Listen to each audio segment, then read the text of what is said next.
Bom dia a todos vocês, meninos e meninas, moças e rapazes, senhoras e senhores. Um ótimo dia a todos vocês que nos acompanham. Nosso canal História Sem Fronteiras aqui comigo, galera. Bom, hoje estamos recebendo a galerinha do segundo ano do ensino médio de Colégio Auxílio. Sejam todos bem-vindos. Depois vai lá no nosso canal História Sem Fronteiras. Se inscreva no canal, participe das nossas aulas.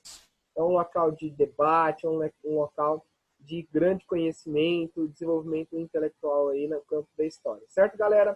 Bom, então hoje nós vamos ver um pouquinho sobre o Brasil colonial e a formação da economia açucareira. No primeiro plano, ocorreu, né, o processo de fundação do Brasil, organização do Brasil, acontece na faixa litorânea, principalmente no Nordeste brasileiro, onde vai ter a exploração do pau-brasil, né, a madeira retirada da floresta da Mata Atlântica, e essas relações de exploração dessa madeira, ela acontece por meio de troca de presentes, né, entre os portugueses com os indígenas. E nessa troca de presentes, essa troca de mercadorias, chama-se de escambo, essa primeira negociação.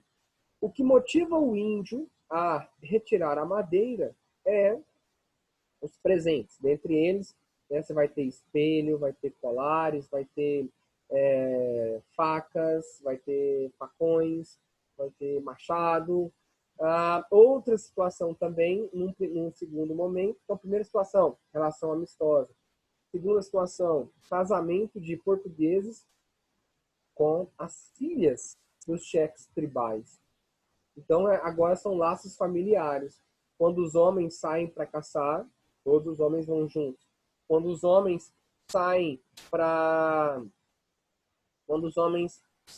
fazer o grande ritual, todos vão juntos. E quando os homens vão cortar a madeira para os irmãos portugueses, também vão juntos. Então, esses laços de família, esses laços familiares, eles são pertinentes, né, para esse primeiro processo de consolidação do branco na inserção na sociedade indígena. Porque a partir daquele momento vai surgir uma mistura do branco com o indígena, com o nativo.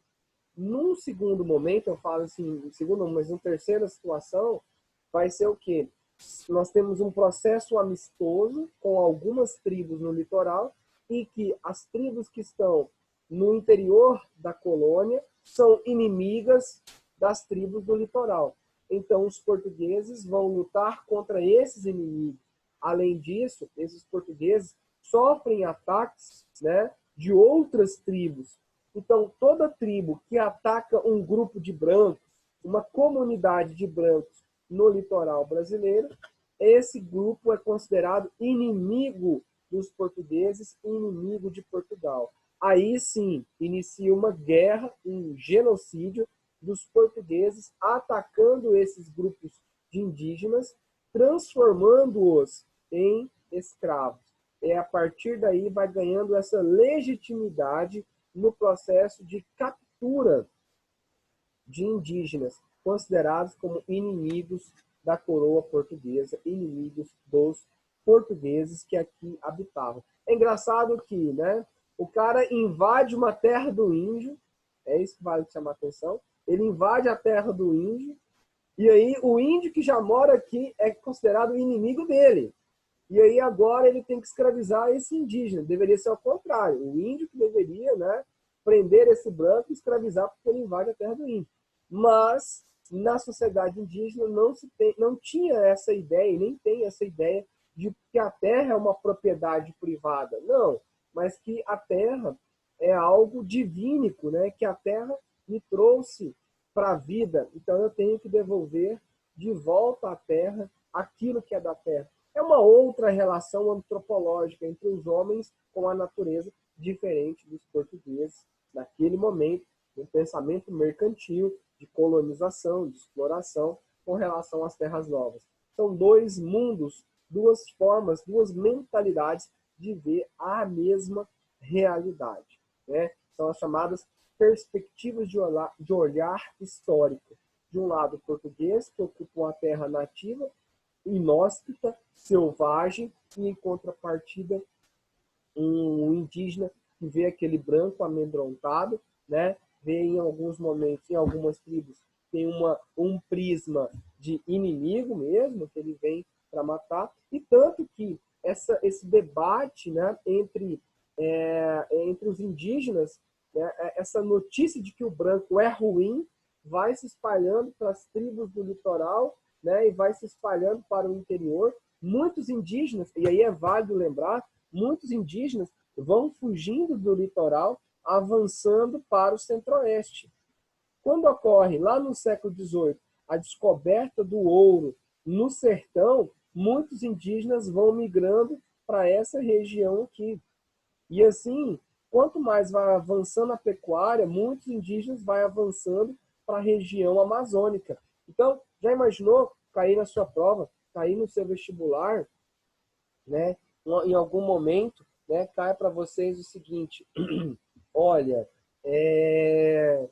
a demografia nas regiões amazônicas pode ser um resultado de uma migração forçada histórica durante o processo de colonização? Sim ou não, turma? Sim, tá? Sim.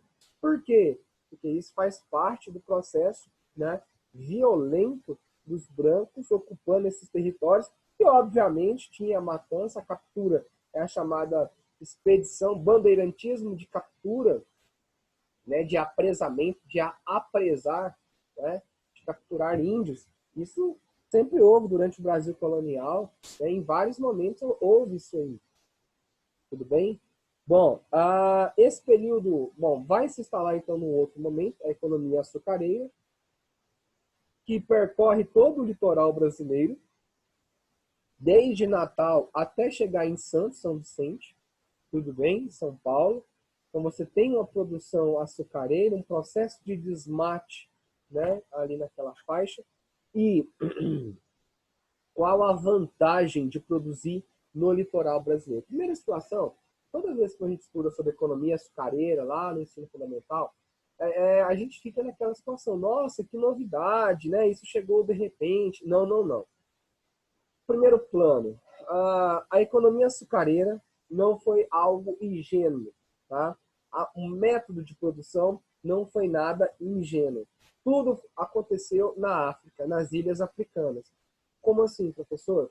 As primeiras experiências da cana, da produção de cana de açúcar, do cultivo da cana, acontecem nas ilhas africanas.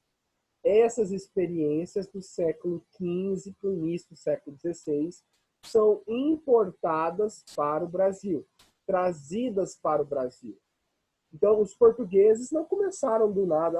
Achei essa planta interessante, vou levar para plantar no Brasil. Não, lá na minha chácara. Não, nada a ver. Tá? Então, essas experiências já eram praticadas em ilhas e também em terras da costa africana, de controle português, e isso vem principalmente na Ilha da Madeira e nas Ilhas dos Açores. Tá?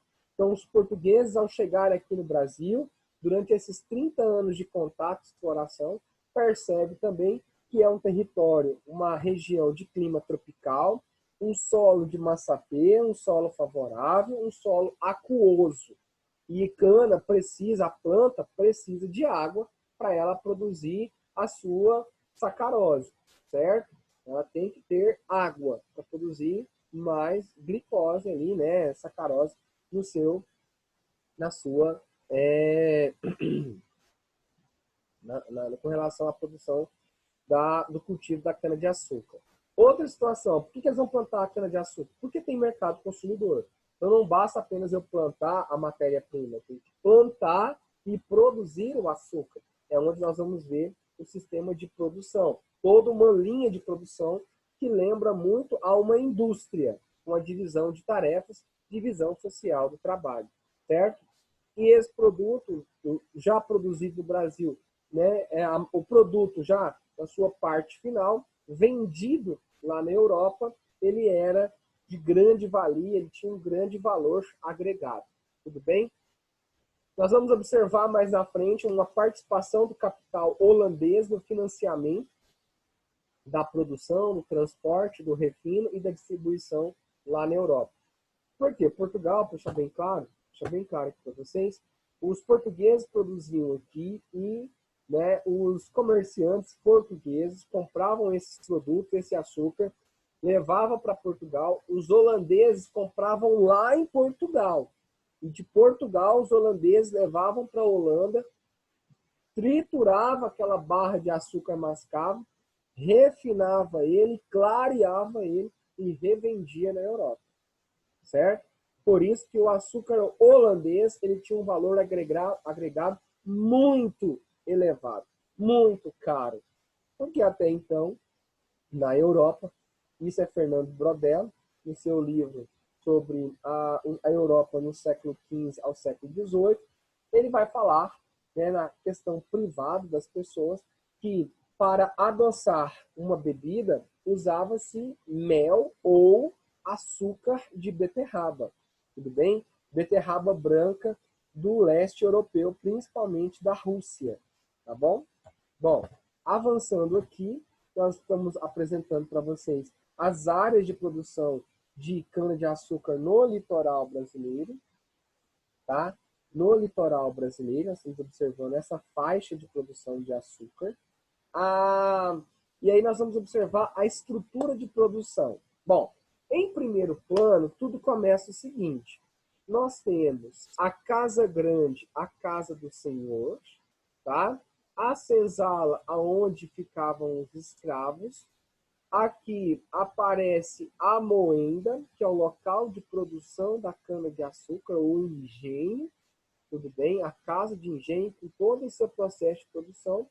E mais ao fundo ficou faltando a capela, que era onde eles construíam a igrejinha, uma capela, para aos domingos ter alguma celebração e uma vez por mês algum padre da cidade ia até a fazenda celebrar uma missa para todas as pessoas. Professor, só uma pergunta, o escravo aqui nesse momento, no ano de 1540, é o escravo negro africano? Não. Nesse primeiro momento, é uma escravidão indígena. Lembra aqueles indígenas que não aceitavam a dominação, não aceitavam o controle português, que atacavam a vila dos brancos? Esses índios eram transformados em escravos por meio da guerra. Então, se perde a guerra, escravos dos portugueses. Só que o governo português, a coroa, percebe que se ela incentivar o tráfico negreiro, isso pode gerar... Deixa eu ver se tem aqui alguma coisa. Não. Isso pode gerar uma arrecadação de imposto maior. Por quê? Porque todos os escravos que saem da África, eles são registrados no porto, lá na região do Forte. O Forte é um quartel-general que também tinha um escritório do governo de Portugal ali, uma espécie de um gabinete da coroa, que registrava a saída, a quantidade de escravos da África para as colônias da América. Tudo bem? Então, na saída da África, você tem uma certa cobrança de imposto. Na chegada do Brasil, você tem uma outra cobrança de imposto. Então, isso você acaba gerando um controle português aqui entre África e Brasil. E é esse controle português que nós chamamos de pacto colonial, né? A coroa ela tem que controlar tudo que sai das suas colônias, tá certo? Justamente para impedir a invasão de outros povos, de outros governos, de outros estados europeus. Então, essa é a realidade da presença portuguesa em terras brasileiras. E vai incentivar a compra de escravos africanos. Por quê? Bom, existe aquela falácia de que a mão de obra indígena era uma mão de obra inóspita, inacessível, dissimulada, que não desempenhava a atividade correta, porque os indígenas não tinham aptidão ao trabalho escravo. E, de fato, há uma veracidade em partes dessa fala. Por que há uma veracidade? Porque os indígenas, não havia dentro pelo menos até onde eu estudei, com relação à cultura indígena no Brasil, não há essa ideia de escravidão dos indígenas, ou seja, de uma tribo escravizar a outra. Não há essa ideia. O que se tem quando uma tribo inimigo te ataca, aqueles que são aprisionados são presos óbvio, e serão sacrificados num momento de um ritual de uma grande divindade. Então eles vão ser usados para sacrifício. Por quê? Assim que eu mato esse indígena inimigo, como ele era um grande guerreiro, eu vou, né, quartejar o corpo, vamos queimar, defumar aquele corpo e comer as partes daquele corpo, ou seja, do corpo do inimigo, chamado ritual de antropofagia. Aí o aluno fala, ah, professor, mas isso aí não é canibalismo? Não, gente, canibalismo é para encher a barriga, alimentação. Aqui não. Aqui é um ritual de antropofagia, porque cada vez que eu como uma peça daquele guerreiro, aquele corpo daquele guerreiro, eu, indígena, acredito que estou absorvendo o espírito guerreiro. Então, isso que é o chamado ritual de antropofagia. Voltando à questão aqui da escravidão indígena, então usaram nas primeiras fazendas o trabalho escravo indígena, mas percebeu-se que era mais vantagem trazer a mão de obra escrava africana, porque em África a prática da escravidão como um resultado da guerra de tribos africanas já era comum há muitos anos, praticamente há séculos, já eram comum em territórios africanos, principalmente na África subsaariana. Principalmente que na África subsaariana, região do Congo, região de Angola, região de Moçambique, região da África do Sul, região das chamadas Guinés, né? Região de Gana, do Mali. Isso já era uma prática muito comum, né? De inimigos, né, se guerrearem e quem perde a guerra é transformado em escravo. Tanto que no final de 1480, a prática da escravidão, a guerra por captura, né, a guerra entre tribos africanas é incentivada pela compra dos portugueses, ou seja, os portugueses agora é um mercado consumidor desses escravos. E isso é um problema. Por que é um problema? Porque tribos africanas, nós vamos ver isso lá na questão do tráfico negreiro, tribos africanas começam a dedicar a prática de guerra para capturar escravos, ao invés da prática da agricultura. Então, a economia daquelas tribos, daqueles reinos africanos, é baseado na guerra, com o objetivo de capturar escravos para vender para os portugueses, para vender para os europeus. E isso faz com que a população, né, abandone gradativamente, paulatinamente, o trabalho agrícola para, em contrapartida à guerra, porque para ele era mais vantagem dedicar à guerra, porque nessa guerra ele pode trocar esses escravos por mercadorias trazidas do litoral. Então, em África, vai ter uma desestimulação à agricultura de maneira gradativa, até chegar ao ponto que algumas sociedades africanas acabam sendo exterminadas, vão chegando à condição de minguar, porque não, a agricultura vai se abandonando e vai se em contrapartida, dedica-se à guerra tribal devido às vantagens nas relações comerciais litorâneas. Então, é esse comércio em África, desses escravos, já capturados em África, trazidos para o Brasil, na condição de escravo. Então, eles já eram acostumados, eles já saíam da África na condição de escravo.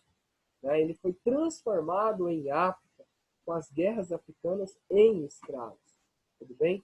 Então, aí que entra aquele discurso, né, de que o negro, o africano, era mais apto à escravidão. Mas ele é apto porque ele já sai na condição de escravo. Tem que deixar isso bem claro. Bom, professor, como que o senhor está falando disso? Aonde que o senhor vai apresentar isso? Bom, eu tenho 2 livros para apresentar para você, que é o Carlos Henrique Davidoff, é um cara muito legal, assim, uma leitura muito bacana, vai falar da escravidão no Brasil, Carlos Davidoff. E uma outra é o livro da professora também da USP, a Vera Lúcia Ferlini, no livro A Civilização do Açúcar, onde ela vai explicar todo o processo de produção de açúcar no Brasil, tá certo? Entre entre o século XV e o século XVIII no Brasil. Na verdade, esse livro é uma espécie de um resumo da sua tese de doutorado, né, sobre a escravidão no Brasil século XV, não, perdão, do século XVI ao século XVIII no Brasil. Certo? Bom, olha, vamos falar um pouquinho da produção do açúcar. Na produção do açúcar, nós temos, né, o local, a casa de cozimento, é onde vai cozinhar o açúcar. Antes de falar disso, nós temos aqui no engenho, tá, o local da fabricação do caldo da cana-de-açúcar. Veja que aqui ele é, né, conduzido por ser humano. Em muitas fazendas é conduzida por bois, tá? Aqui é conduzido por escravos. Ele vai girando essa roda, mas aqui está te mostrando que não é nem um ser humano, mas tem uma roda d'água aqui no canto que faz girar essa engrenagem aí, tá vendo? Tem uma roda d'água aqui que vai moendo a cana de açúcar aqui, ó. Certo?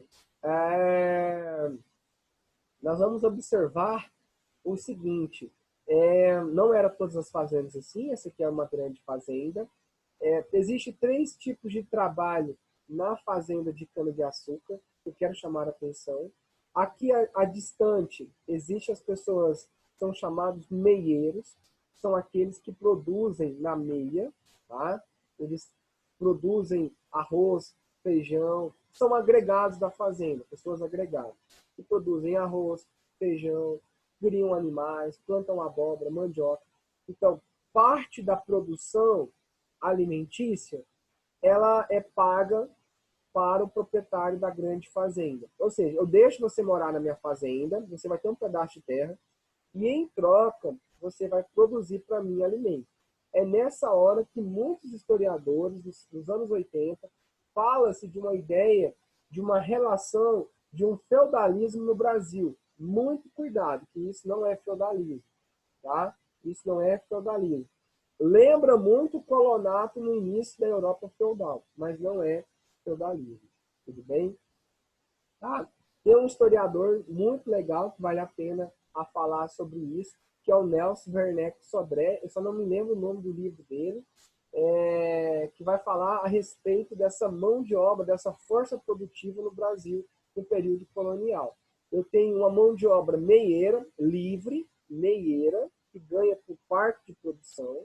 Eu tenho a mão de obra escrava, e aqui, ó, no sistema de produção, aqui vai ter um mestre que vai vigiar, ele vai conduzir toda a produção da cana-de-açúcar.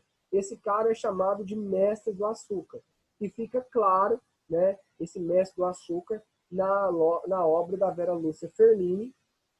Nesse livro dela, ela afirma que esse mestre do açúcar, ele é um cara assalariado. Ele ganha, né, ou mensalmente, ou ele ganha no final do ano, na hora que vendeu todo o açúcar, a produção, de 10% a 20% de tudo que foi vendido é pago para ele em dinheiro, na forma de salário. Ou também é pago para ele em barras de açúcar, para que ele pudesse negociar com os comerciantes portugueses. Então, preste atenção, fica bem claro. No engenho, eu tenho 3 mãos de obra, 3 modelos. Mão de obra parceira, tá? Meieira, que produz gêneros alimentícios, que faz parte do cardápio e alimentação de toda a fazenda. Eu tenho a mão de obra escrava, que era mais de 80% de toda a produção, né? A geração de riqueza da fazenda. E eu tenho ali, né, o mestre do açúcar, que não era nem 1% da mão de obra livre, assalariada, nos tempos da colônia. Tudo bem? Então, nós temos aí a casa de moeção, a casa de cozimento, tá? Aí nós temos todo um sistema, né? As andainas para encaixotar, essa parte aqui de encaixotamento, né? A aplicação do barro para apurar isso aqui, né? A aplicação da água sobre o barro para secar o barro, porque o barro vai secar e vai puxar a sujeira, né? Todos os desencaixes disso aqui, e ele é colocado na casa de purgação. Enfim, existe todo um sistema de produção com mão de obra que vai se especializando, mão de obra escrava, tá certo? E tem uma divisão dessa mão de obra aí. uma divisão social do trabalho. Bom, na sociedade açucareira, depois eu vou continuar isso aqui com vocês, eu vou falar a respeito dos senhores, dos escravos, do patriarcado, uma sociedade rígida, e em contrapartida, nós vamos tendo também, enquanto eu tenho aqui no litoral, eu tenho a produção da cana-de-açúcar, no interior eu tenho uma criação de gado, que é o gado solto. E aí é nessa hora que nós vamos observar, principalmente, né, que esse criador de gado, qual é o papel do gado? É o fornecimento do couro, né, o transporte, a carne, o leite, a pecuária extensiva, e lá na fazenda o trabalho é livre, tudo bem? Eu tenho uma produção de fumo e as drogas do sertão, tá certo? Que era guaraná, anil, salsa, corantes, praticadas por padres jesuítas. Havia a chamada agricultura de subsistência, como nas Sesmarias, e também naqueles meieiros que a gente comentamos agora um tempo atrás. Com relação ao gado, preste atenção, aquelas fazendas que existem no sertão do Brasil, né, no período colonial, esses senhores, eles pagam os seus funcionários, no caso seria o peão, ele é pago por cabeça de gado. Então, para cada 4 cabeças de gado, uma cabeça de gado do peão. E no final de uma certa temporada, o peão tinha, como ele era um homem livre, um mestiço, ele tinha o direito de receber do patrão, né, as quantidades de cabeça de gado correspondente ao que é de direito. E aí ele poderia montar uma fazenda para ele em outro território. Então, na sociedade da criação do gado, existe a chamada possibilidade de mobilidade social, coisa que a gente não vê na sociedade do açúcar. Ela era rígida, né? Nós temos homens livres, senhores de engenho, grandes senhores de engenho, tá? Pequenos senhores de terra, senhor de engenho também, carpinteiros, ferreiros. Faltou os indígenas aparecer aqui, os mestiços, indígenas e, por último, os escravos. É uma sociedade hierarquizada, uma sociedade patriarcal controlada pelos homens, tá bem? Que eram chamados grandes senhores do período aqui do engenho. Além disso, nós temos outra atividade agrícola desenvolvida no período colonial, que nós vamos ver ao longo das nossas aulas aqui. Certo, galera? Então, ó, um forte abraço para vocês. Valeu pela participação e até a próxima, galerinha. Um abraço a todos. Turma, tchau, tchau.